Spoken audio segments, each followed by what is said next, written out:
You're listening to Head, a Star Wars podcast. Two fans, two generations, all things Star Wars begins now. All right, well, everybody, I'm Eric Vansel. And I'm Daryl Sanders. And we're your hosts for this show. Welcome to Head, a Star Wars podcast, where, of course, we talk all things Star Wars. And tonight, we're going to be focusing on the Sith. And yes, I properly dressed for the occasion. Yeah, I guess you did.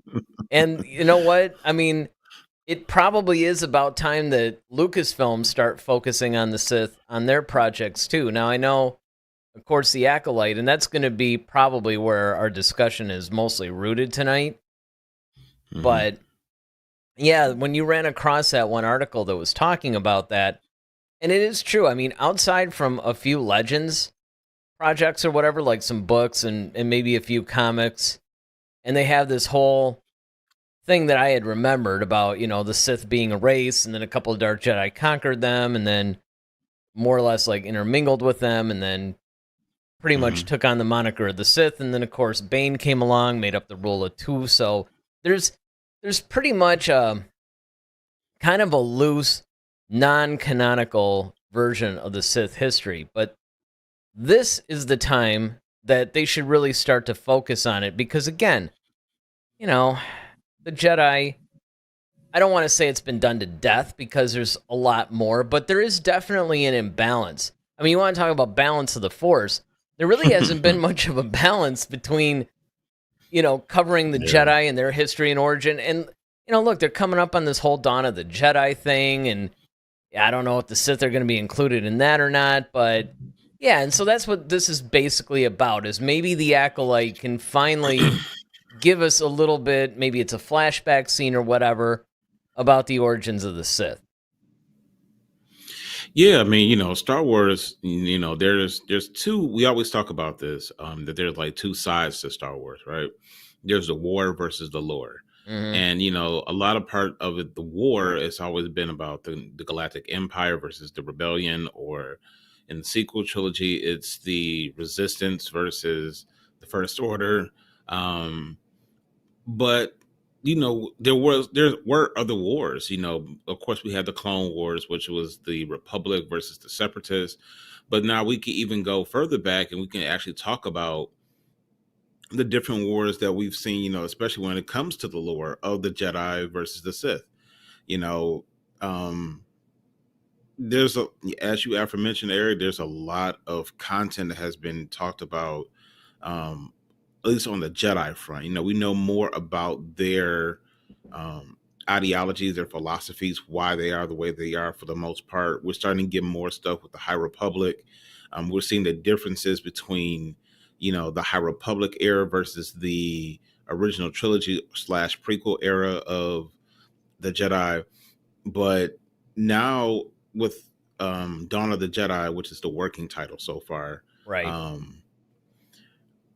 You know, on the horizon, I think this this era, you know, opens up for even more exploration, and we do need to include the origins of the Sith, because they're such a vital part of the whole lore of Star Wars, right? And we need to understand, like, okay, well, why are they the way that they are? How did they get there? How did they become, you know, we know some things, like you said, like with Bane, the rule of two, but like these are things that we want to see like the political side of the Sith. You know, that would be interesting as well.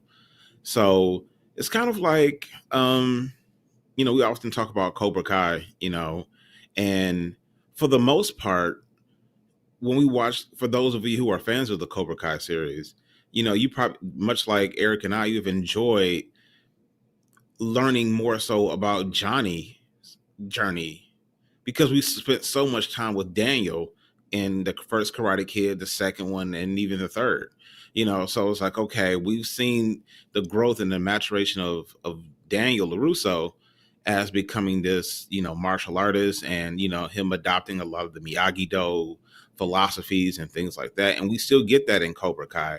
However, we didn't get a chance to see, like, okay, we all thought that Johnny was just, you know, a jerk just because that's just who he was, but he was actually kind of bred to be that way. we kind of got glimpses of that, because when you saw Kreese, you can see, and Miyagi always said, no such thing as bad, students, bad teacher, and we kind of took that for what it was, and okay.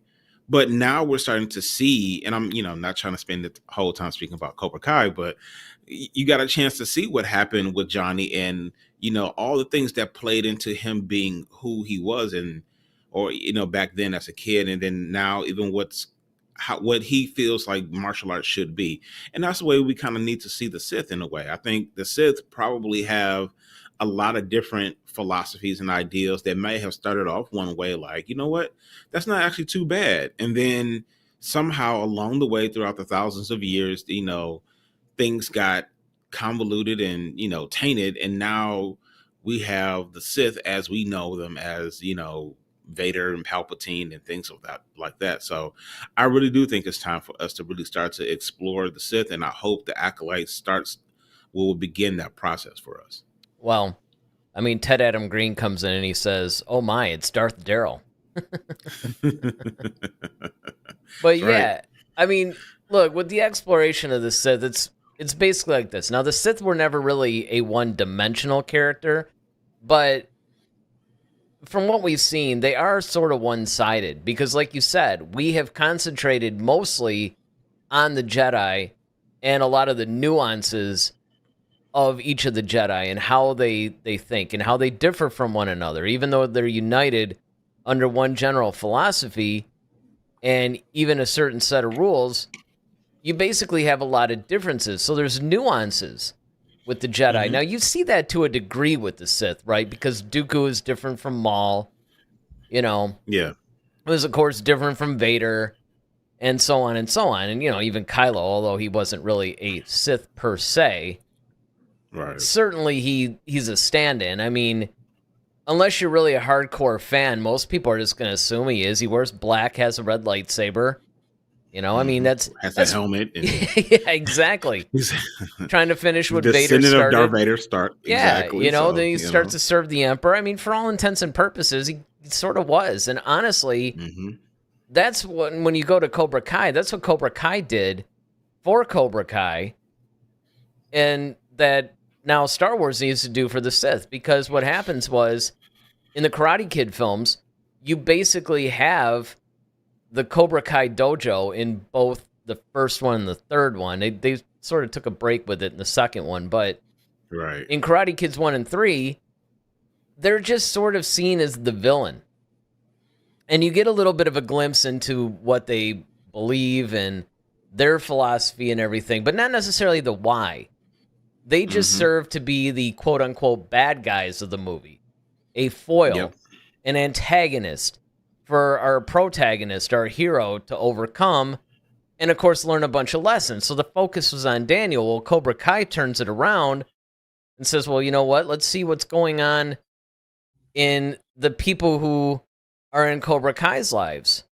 Even when Johnny reunited with the original group, they obviously weren't bad guys at that point. They had learned their lesson. Minister and yeah, exactly. And they had rejected Kreese because they were more or less taken advantage of in that sense when they were younger. And as they got older, they realized. Well, now you're seeing a lot of those nuances. And that's the thing that I would like to see with the Sith is I would like to see some of the differences because you have Palpatine, who probably represents the ultimate power-hungry evil. And he was actually, I mean, aside from somebody like Exar Kun or something, he was one of the most powerful or evil Sith Lords. I mean, there was Darth Nihilus. I know he was pretty powerful, too. There's a couple of them. They're not quite canonized yet, but there are some that, were definitely out there. But there's definitely a lot of nuance within the Sith themselves where you could explore, well, why did Darth Bane do the whole rule of two thing? We know that, of course, but the general audience doesn't. They just look at the Sith as, they're the bad guys of this franchise.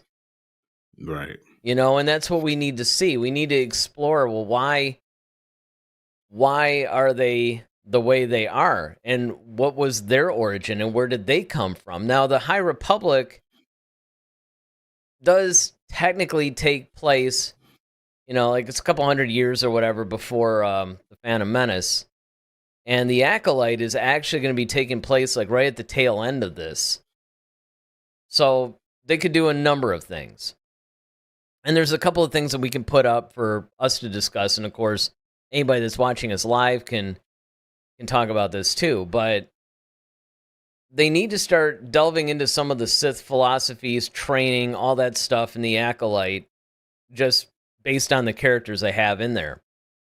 But then they should also go back, maybe do some flashback scenes, try to frame through the past why they are doing what they're doing in the present. And then, of course, this whole movie that, it's probably, it could be called Dawn of the Jedi. We really don't know. That's not the official name. But that's what everybody's calling it now. James Mangold's movie, basically. I wouldn't mind if that started exploring a little bit of the origin of the Sith, too. It might be a little too early, but I don't know. Yeah, that's the thing about the whole, like I said, with the whole Sith thing, is that there's so much, like you said earlier, there's so much nuance to, I believe, the formation of the Sith, because there's different stories out there. Like you said, there was some dark Jedi who kind of had a different philosophy, and they broke away from the traditions of that they were kind of setting for the Jedi, and they kind of populated this one planet and intermingled with the people there, and they kind of created their own race. Because that's another thing too. Like, Sith is not just a religion, but it's also a race too.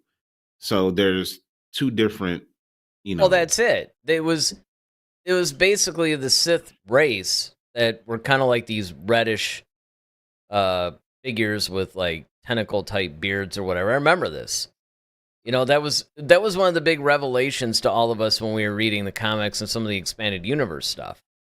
In fact, Tales of the Jedi, not the current cartoon series, but it was like a comic series years and years ago, and that explored that and showed how these Jedi who left the Order and were pursuing the dark side or whatever started to do it. There were other stories where there was a bunch of dark Jedi that actually enslaved them,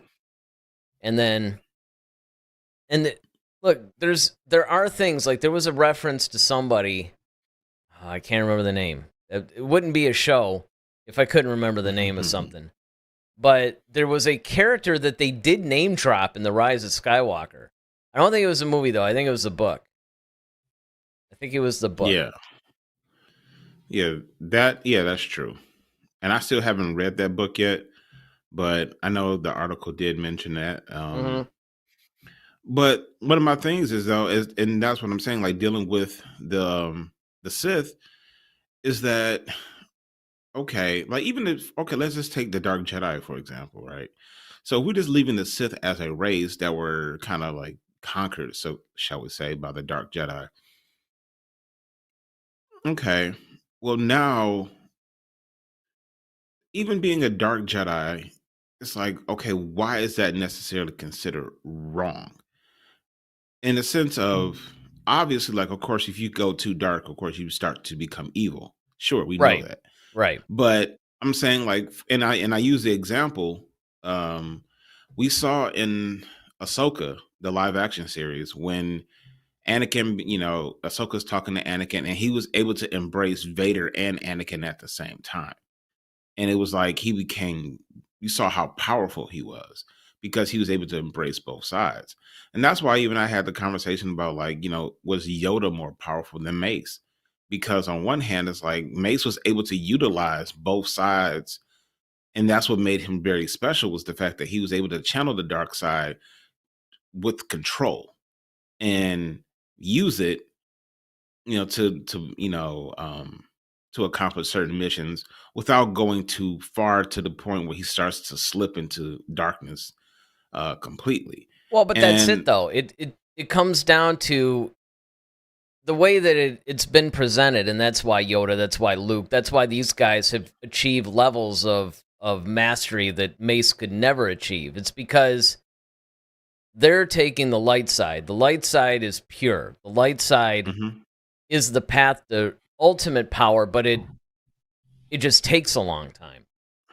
The thing Hmm. is the dark side is the quicker and easier path, but it also consumes you. It starts to destroy you. So anytime that you're using it, you're just tapping into it a little bit. It's almost like it's borrowing from itself to, enhance you, right? It's no different than when people take steroids or something. It's like, okay, yeah, for a while, you're going to be way more powerful than you would have been if you had just started working out and, been natural. But the problem is that all the health problems and, it'll eventually just destroy your body and wreck you if you keep doing it. Great And so, analogy. right. And so Yoda never used any of it. And that's why he was just able to achieve that almost superpower. Same thing with Luke. That's why they're really the only grandmasters of the Force. So Hmm. it's fascinating in that sense because it's like you pointed out, okay, these dark Jedi, they left the order, they became dark, whatever that means. Hmm. We don't, like you said, we don't know to what degree that is. Did they Yeah. become like Dooku dark, or did they become, like Mace, where I'm just going to dabble a little bit? And they should explore that. That's part of what we're talking about Yeah. here. They should Absolutely. actually explore this. So let me get this, because Ronaldo's actually back with us tonight. He says, hello, Eric, and hello, Darth Daryl, Lord of the Sith. Well, let's not Hey, get Ronaldo. carried away here. Hey, the man is onto something. Yeah, I mean, whatever. I can see that. I can see that. We'll let you keep that. Nagasado, that's the one you were talking about. Yes. Thank you. Can never remember the character's name. Because I think I had that in one of our we do YouTube shorts every day where we have like little character profiles and everything. They're only like a minute long. But I think I featured that one. And that might have been actually what brought the character back to my attention. Was the fact that, because a lot of these guys, honestly, even the ones that I had kept track of, 30 or so years ago, it's like, you read them in a novel and you're sort of living with it, or maybe a comic or whatever. But then if you don't hear it for decades, you don't remember. Hmm. It slips out of your consciousness, especially when they haven't been officially canonized. That one pretty much kind of has. I don't want to say totally. But the thing is, with the Acolyte coming up, and I'm assuming, so when's that coming out? Like, is that the one that's coming out June 5th, Summer. right? Yeah. Yeah, this summer. So we need to see a trailer probably at least by next month, I would think. Yeah, at least to start showing us and giving us a glimpse of what to expect with the series. Um, well, yeah, I mean, and that's what I'm saying. Like, the Acolyte is a prime show, and I really hope that they take advantage of the fact that there's a show that really could start to um that can create scenarios where you can spin off of it, where you can start talking about, okay, well, what happened, you know 200, 500 years before that, or what happened 1,000 years before the events of the Acolyte, so we can start understanding and piecing together both sides of the coin, and we can really have more of a complete picture. And like I said, this is an interesting way to go with Star Wars as well, as far as, because you have so much going backwards that you can explore, that and that hasn't completely been canonized yet. And then you still have the space to go forward now with Ray.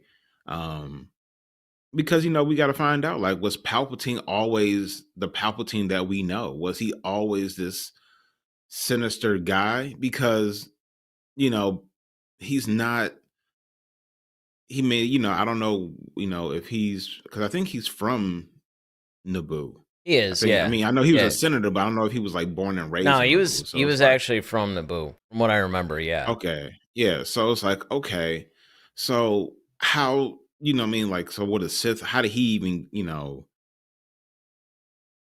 how did he come in contact? Because, and that's another thing, because for somebody like him to be as powerful as he is, how did the Jedi miss him?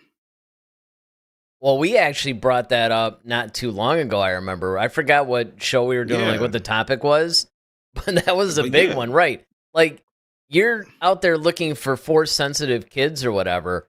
How do you miss that? Because, yeah, that's like missing Yoda. Like, how do you, or had that even been established yet? And that's what I'm saying. Like, at what point did they start establishing? Okay, we're going to start finding kids who are young to start. And because like we said in the High Republic, the way that the council moved and acted was different than well, they how still by the did time we that, get to though. the. I mean, they still were looking for Force-sensitive kids and everything. I mean, I don't know if it was quite the same way as what we Hmm. see in, more the familiar timeline. But again, that's what makes the Acolyte so tantalizing to me, is the fact that Hmm. you have so much going on. Because again, now a lot of the Palpatine part of it depends on how long they're going to continue this series. It depends on, how many seasons do they plan on this going? And once you get that, like let's say they say, okay, it's going to be a 4-season show. All right, well, how much time is that going to cover? Right? Hmm. Because we know it's hitting approximately, what was it? A Was hundred it years. was It's it a around hundred 100, years. like 70 to 100 or something like that? It's 100 years before the event of the Phantom Menace. Okay. Right. And it's pretty much at the tail end of the High Republic. So you have a couple of Yep. things going on here. On one hand, we got to see something of the High Republic and presumably the High Republic characters, Hmm. because there's like 100 of them. I mean, Hmm. if you follow it all, the books and the comics and everything that's come out with the High Republic, it's like, I mean, you take all the characters of the Star Wars franchise in the last 40 years, and it would probably equal how many characters have been introduced in the High Republic alone. I mean, it's astounding. That's probably a slight exaggeration, but not by much. So you have that. Then, you're not that far removed from the Phantom Menace. You're starting to get into Palpatine's lifetime here. So Hmm. it begs the question, do we see Plagueis? Do we see Palpatine developing?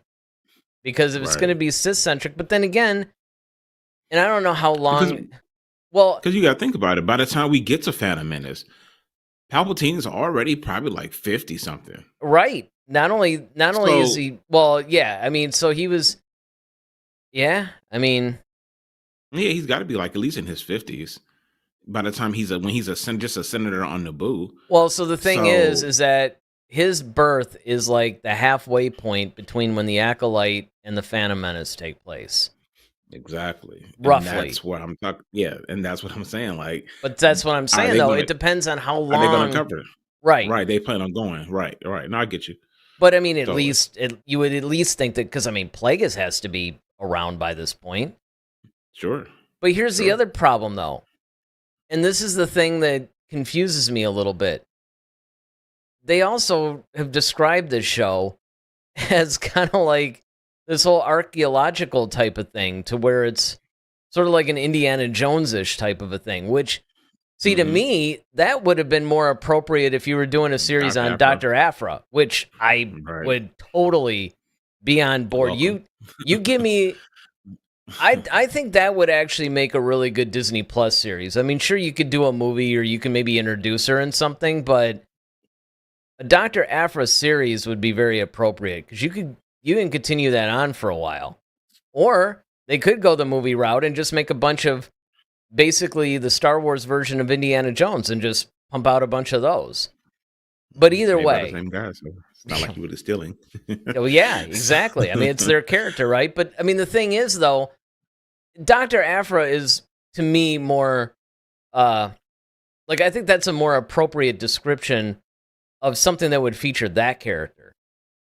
This, I don't know, it's almost like they're giving us mixed signals, which of course is not a surprise given it's Lucasfilm, but I don't know.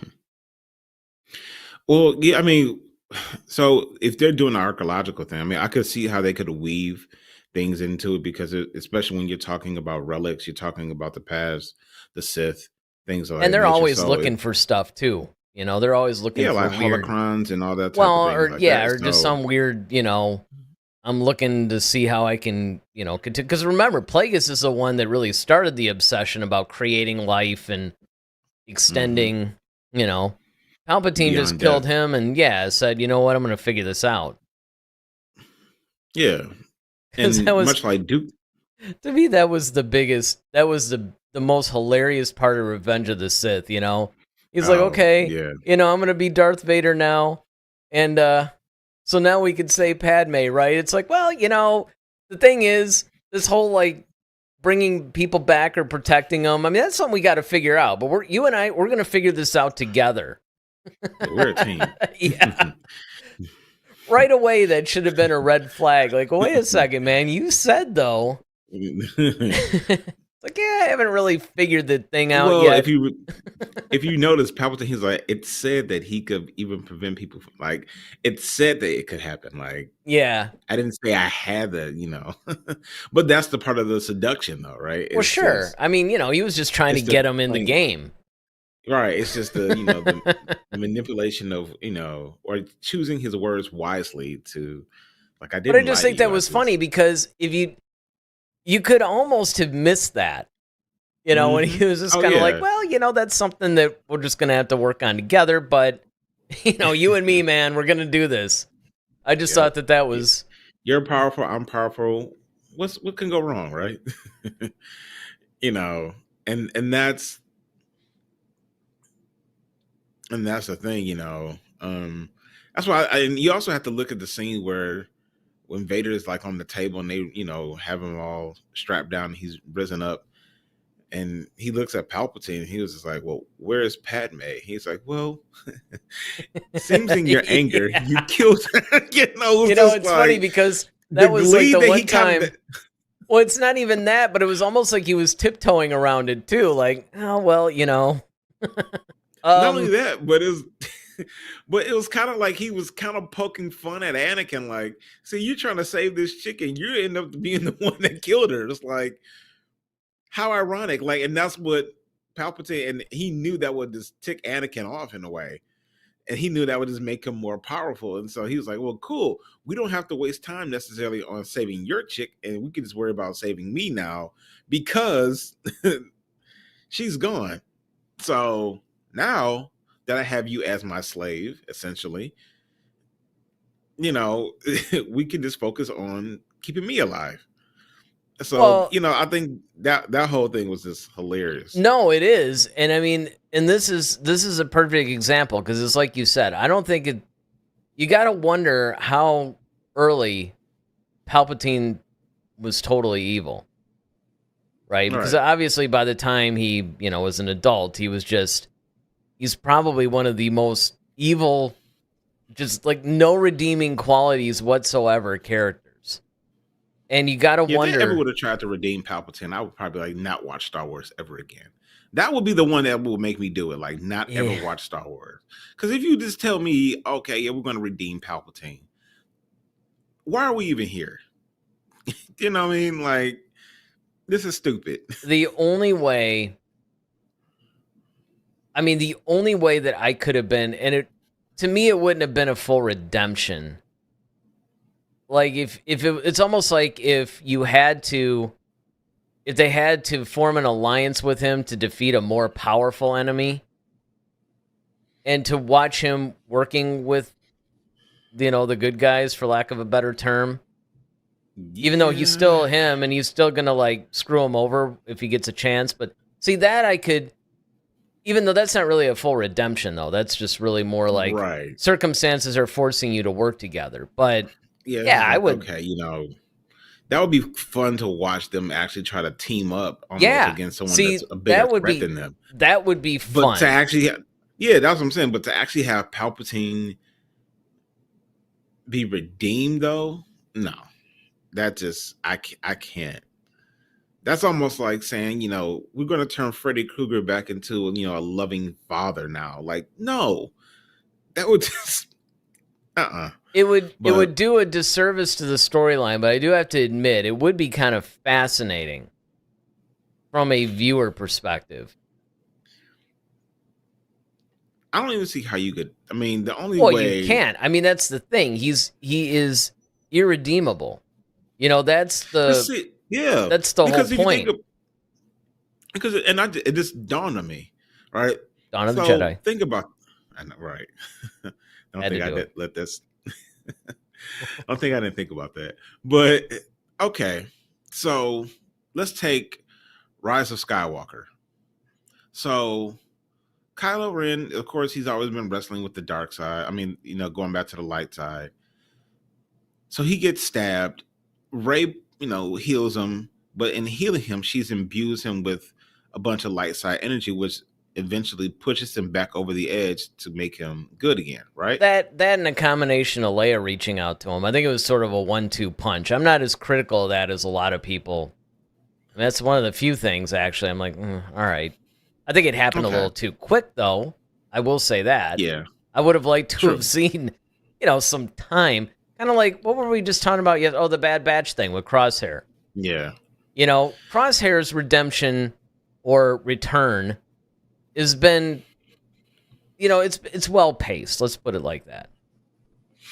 Yeah. Okay. Well, all I'm saying is we see Rey using the light side to heal Kylo, which also helps him push him back over to the edge to the light side.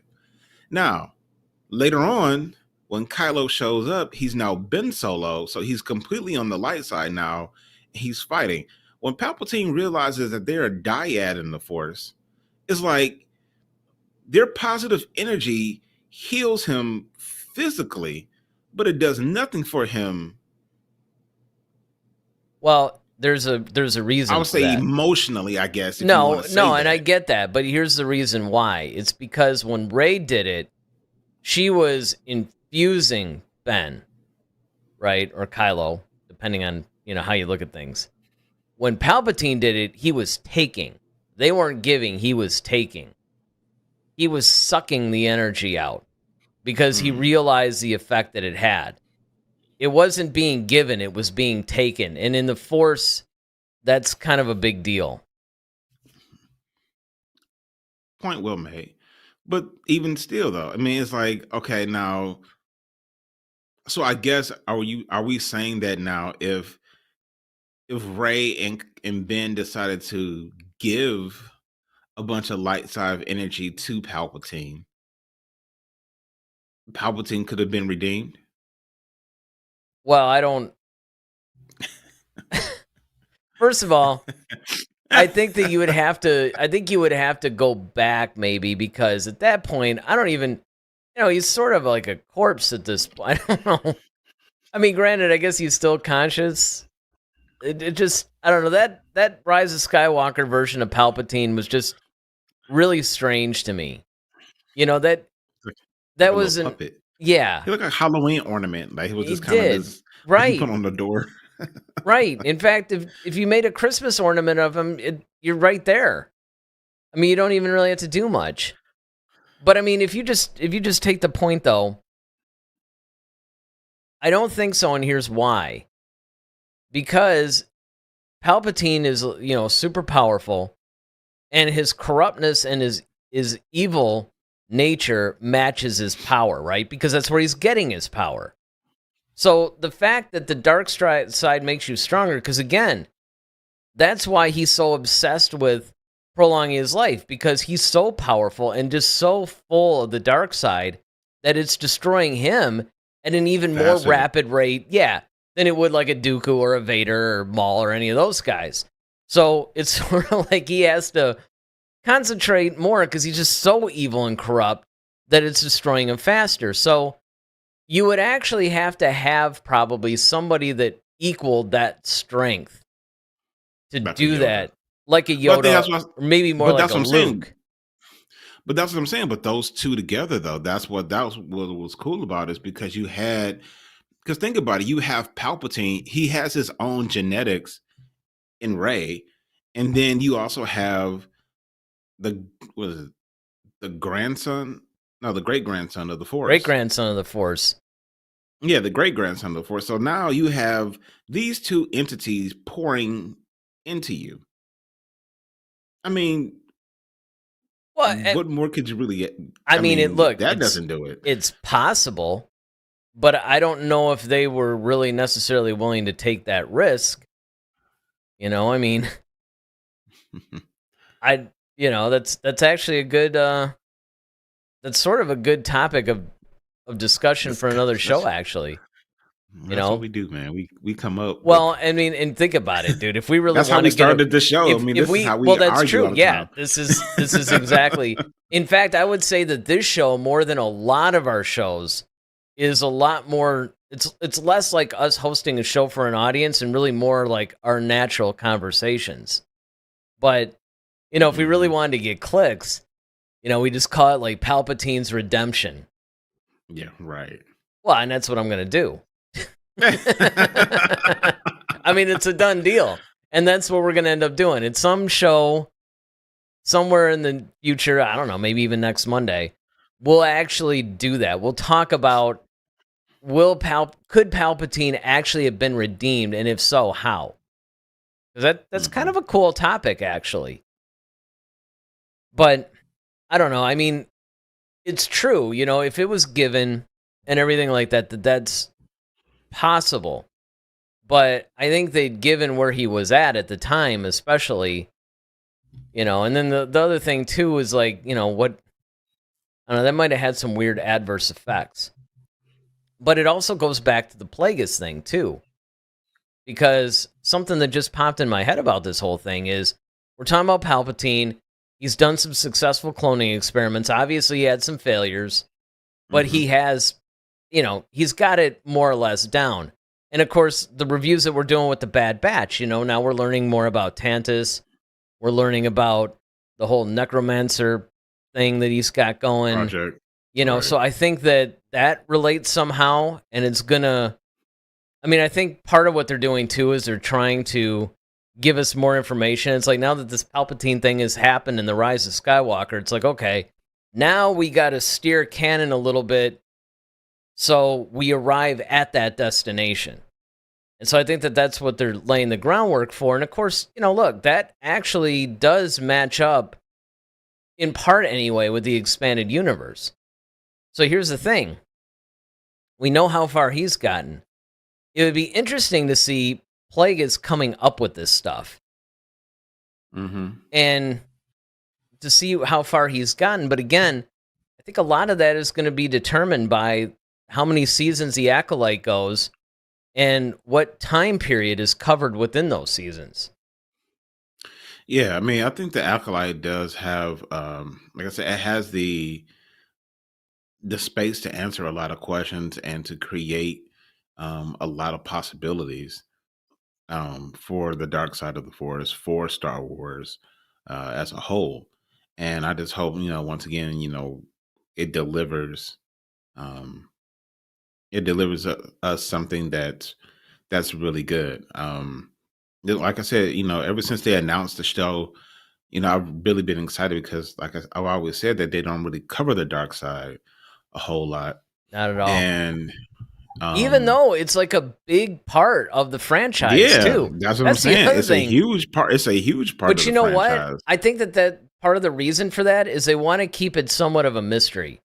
I don't think they want to define it too much. Because if you think about it, if you keep it somewhat vague and a little bit mysterious, it does a couple of things. It makes it a little bit more sinister than if you just started, explaining everything. But then the other thing that it does, more from a storytelling perspective, is that it allows you to have a little bit more freedom in creating stories, because now you're not beholden to these parameters that you're establishing. Because again, the more you explain something, the more rules and parameters, boundaries, all that stuff that you're now framing. I mean, look, that's what happened with the Jedi. Even as early as the Force Ghost thing, right? Obi-Wan comes back as a Force Ghost. First thing you're thinking, why didn't anybody else come back? And well, how do you become a Force Ghost? And how long do you last as a Force Ghost? Now there's all these things. Just something as simple as that. You now have to create this whole structure and rules and all that around it. and then creating a ton of canon to explain it. Whereas with the Sith, you have somewhat of a mysterious thing happening, and you're not bound by those same rules. Yeah. I mean, and you, like I said, in some things you can remain loose on to keep that anonymity, if you will. But Sure. you still do have to give us something to kind of give us like I said, a basis or a framework to see, like, okay, this is their whole, because we've only heard it from the perspective of from a Jedi. You know what I mean? It's like, they always say, oh, a Sith always does this, or Sith always only what does Obi-Wan say? Only the Sith deals in absolutes, or you know, um, we've heard everything pertaining to the Sith, but it's always from their opposition. We've never heard them declare necessarily like, okay, this is why we believe what we believe. You know what I mean? Well, I don't know if it's necessarily so much, and that's why it would be nice, because the only thing that we've really seen is Palpatine's Sith, right? The Sith Right. under him. Under his Under regime. his Yeah. watch or rule or whatever you want to call it.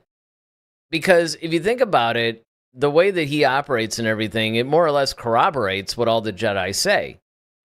But the thing is, there are also Sith that, either were around when Palpatine was younger, or, they would see what he did and, it'd be like, oh, this particular Sith Lord would have been horrified to see Palpatine's, experiments or whatever. Actually, they would say that most Yeah, I Sith was Lords saying consider an abomination.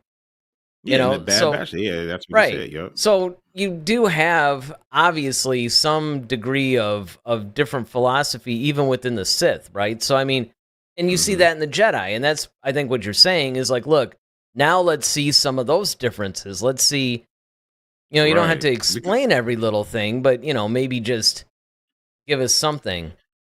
Let me get Because this. okay. Let me get this thing from Ronaldo really quick because it pertains to what we're talking about. He says, "Would you like to see how Palpatine turned evil?" And I Yes. think, Or was he already well, that's just it. born that way? And well, that's what Like you he's and I like were Michael talking about earlier. Myers, Right. Or was he just, like kind of a bad kid, and he just started on that path very early on before he even had a chance otherwise? Because here's the thing that's interesting. It goes back to what you said earlier in the show. If he had all this aptitude, I mean, look at what this guy has been able to do. Man. You gotta have some serious aptitude in the Force to eventually, within a short period of time, mind you, become the most powerful Sith Lord who has ever lived. Think about because, well, not only that, but I mean, you have to think about it like, okay, so when we meet Palpatine, technically, I mean, not from a chronological standpoint, we meet him in the Phantom Menace. Right. So, okay, so at that point, he's all around the Jedi. And like none of them pick up. Well, but by that time, though, he was blocking the light side. But that's what I'm saying. Look how long he's been doing that, though. That's what I'm saying. He's been doing that for years. But it would be interesting to find out how long. Like, when did he start? Like, you know what?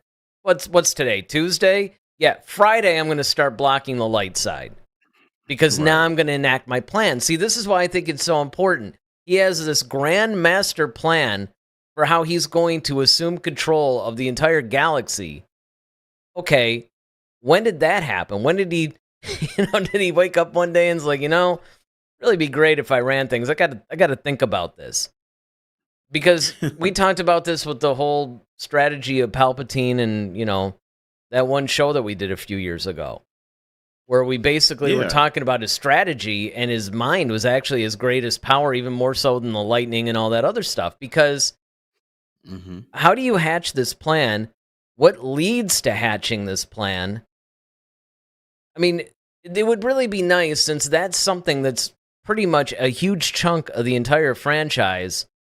Yeah, let's see. You're giving us the origin of Han Solo. Well, how about giving us this? This is more important. This actually affects everything. What if his whole plan was just to learn how to cheat death? What if that's Well, just been his whole motivation? Because that would make sense. well, and you could actually do that because in order to get the resources to do it, in order to get the freedom to Exactly. do it, you would more or less have to control everything. It's almost like dominating and controlling the Exactly. galaxy was second, or maybe a means to his Exactly. end. Yeah, that's possible. Exactly. I mean, that is possible. I could have been because that is if you look at a lot of the books, both expanded universe and the ones that are basically new canon. You look at a lot of the comic. You look at just what we're seeing. That's been a continual theme through everything, even back with the Zahn trilogy. Is Hmm. he's determined? I got to clone myself. I got to do all this stuff. Yeah, because even if you just keep it to the movies, Hmm. right? So he meets Anakin in episode one. Oh, we'll watch her career with great interest, right? So he's already kind of aware that Anakin is a special kid, Hmm. but he's like, okay, but then it's not until like we get to not Phantom Menace, Attack of the Clones, when he's like, okay, when Anakin, he senses the anger in Anakin, he sees how powerful Anakin is becoming. And then on top of that, he sees that, okay, his issue is resolves around like, okay, death, his mother. Now, and then of course now he comes to him with Padme in episode 3. So he's like, okay, well, I really got to get this guy because he really wants the same thing that I want. And the other thing is he's super powerful. And I realized that he must be the spawn basically of the Force. If I can have that on the dark side with me, helping me to create this whole system of, or this project of keeping myself alive, I'm in the win. I already and then on top of that, I have the resources of the galaxy's government. Yeah. Why not? Like, that makes perfect sense for him. So I to me, I think that would just be like the whole catalyst for his reign to begin with. It's just that he needed certain pieces, and of course, he needed the Jedi out of the way so he could do it without interruption. Well, and Anakin was definitely the key to that puzzle. But Hmm. again, I think it goes further back, and it is interesting to figure out exactly where this started because again, he knew that he started needing other Sith Lords, and Anakin more or less fell into his lap.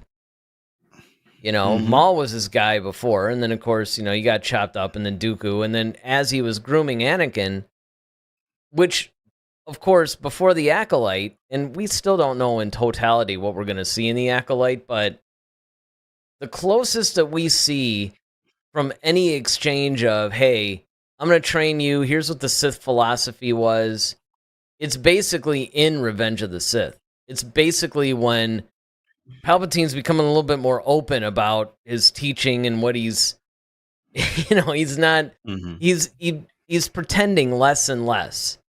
Yeah. He knows, okay, Anakin trusts him, and he's giving him a little bit more and a little bit more, and then eventually, it's kind of like that whole "You're the Sith Lord," which still was one of the most surprising things in the world when Anakin just pulled out the lightsaber, ignited it on Hmm. him, and was like, "All right, I'm taking you to prison," basically. I remember watching that, not expecting that at all, even though I did read the novel. But it was just a really bizarre thing because you actually thought that Anakin had already been pretty far gone, and he was starting to doubt the Jedi and their sincerity and their effectiveness. You think he would have been on board for this, especially with the relationship that he had, but it was instant. It was kind of like, "Oh, you're the guy we've been fighting." Okay. Now, of course, Well, when you that's saw the Clone Wars, it put that more into perspective, though. well, not only that, but I think it's also, and this is the part I wish they would have kept in the actual film because it gives so much context. Is the whole, okay, we don't trust Palpatine. We want you to spy on him. That was a deleted scene, but they never kept that in the actual movie. Well, they So kind of. I mean, they didn't. They hinted around it, but well, they never really came out and Obi-Wan just was said basically it. saying, oh, so they wanted to spy. Well, it was, but you're right. There was that scene where they actually were in the council and said, hey, this is what they spelled it out basically. Yeah, and it was like, okay, so you want me to betray, somebody who's, and then they also had that conversation in the hallway. It's like, well, look, you want me to betray someone who's basically like been like a father to me, like, okay, and the Jedi say that they're so noble, but how is this noble? This is treason. Like we're treasonous against we're spying against our own government, like, but we're supposed to be on, that conflict. So it's like that's what's creating the doubt in his mind on top of what Palpatine has already been telling him. So when Palpatine's like, they sent you to spy on me, didn't they? And he's just kind of like reluctantly like, yeah, and it's just like, but at the same time, so at one point he's agreeing with Palpatine on their way to the opera or whatever. But then after that, he's like, once Palpatine kind of reveals like, well, the dark side, leads to abilities, some considered to be unnatural. And then they have that whole conversation when he draws a lightsaber on them. Now, Anakin realizes like, oh, well, maybe the council was right for suspecting you because here you are. I didn't. So you see why Anakin is so what torn it is, between yeah, so much. he was definitely torn because on one hand he saw how he felt that the Jedi were actually losing their way. And that he was maintaining it, right? Because he's, he's putting himself above all this stuff.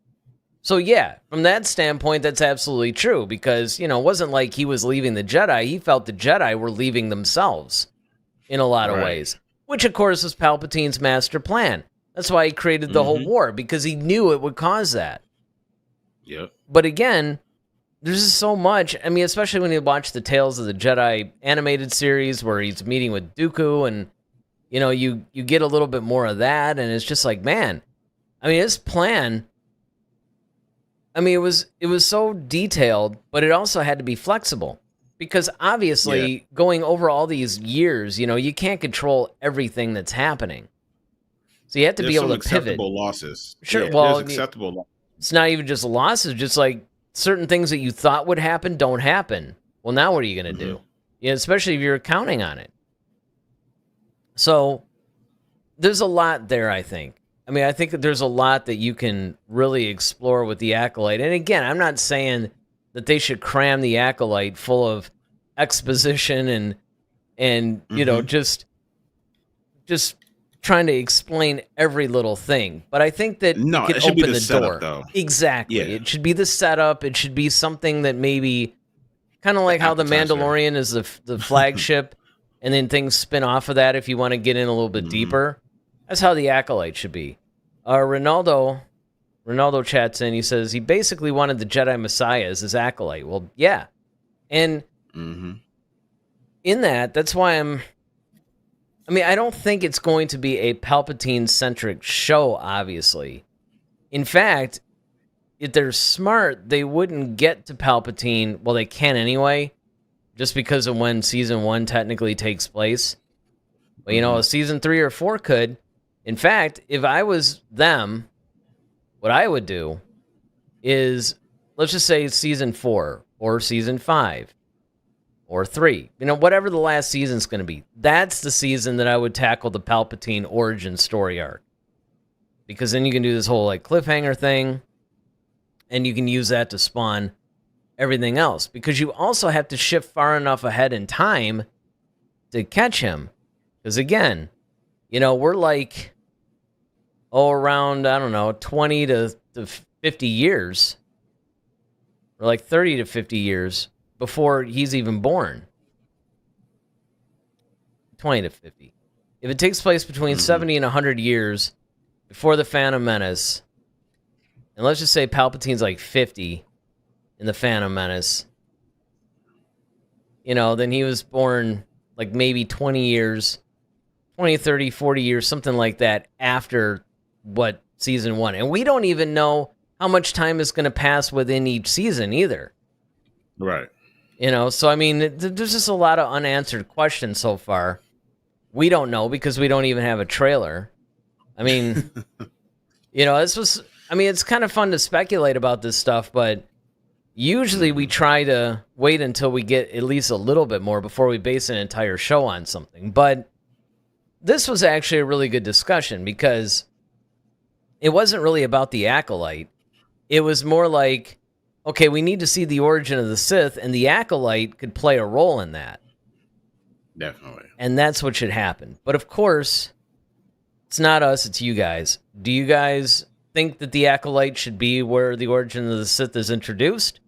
Or would you like to see another project that just explores that without necessarily getting in the way of having to introduce other characters, storylines, whatever this like archaeological type of thing that they got going?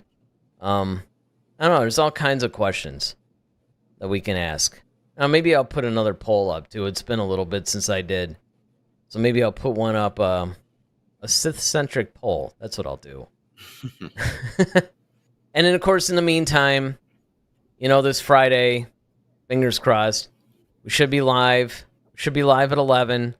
I know it's been a lot of fun trying to chase us down and figure out when we're actually going to be on. I applaud you guys for finding us. We actually had a, decent group of people today. That was good. So check us out Friday night, where it's going to be episode 6 of the Bad Batch Season 3. We're going to bring you another review. 2 more days, and episode 6 is going to premiere, and then Friday we're going to review it. So you aren't going to want to miss that. And I don't know, maybe next Monday we could do this Could Palpatine ever be redeemed thing? That's actually a very intriguing discussion to me. So if not next Monday, we'll do it soon, because you never know what's going to break. So hopefully you guys enjoyed the show. Don't forget to subscribe to the channel if you haven't done so already. Of course, hit the like button, because the YouTube algorithm is very, very happy when you hit the like button, and that makes us happy too. So until Friday night, I'm Eric Vansel. And I'm Daryl Sanders. May the Force be with you. Always. Head to Head, a Star Wars podcast. Be sure to follow us on Twitter @HeadToHeadSW. Submit your questions for our next show. Visit our official website at headtoheadswpodcast.com. Until next time, may the Force be with you, always.